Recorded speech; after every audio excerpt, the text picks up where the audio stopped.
яг яагаад гарын бэлэг тараажлахгүй юм бэ ойлгохгүй байгаа байхгүй юу? Яг энэ чинь гэхдээ яг гарын бэлэг тарааж байгаа нь өөрийнхөө улсын мөнгнөөс авч өөрийнхөө мөнгнөөс зүгээр л юу хэрэгтэй гэж бодоод тарааж байгаа юм билүү?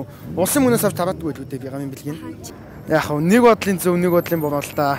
Яг мөнгө өөр хэрэгтэй зүйлд зарцуулж болох ч гэсэн яг нөө өгж байгаа бэлэг нь хэрэгтэй үндэ хэрэгтэй байдаг гэж магадгүй л юм. Гэхдээ мөнгө авч байгаа ч гэсэн угаасаа сонгуульч хараат бус болдог үстэй тий. Мөнгөний аваад өөрийнхөө хүссэн үнд сонгуул өгч болно шүү дээ. Яага болохгүй гэж. Яг бэлэг авсан ч зүгээр биш. Гол нь би өөрийнхөө зөв гэж бодож байгаа нь саналаа өгөөд бэлэг өгж байгаа бэлгийг авчий.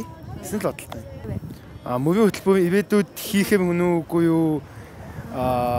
Улс төрч болоод ямар сайн улс төрч болох уугүй юу гэдгийг л авч үзсэн байна.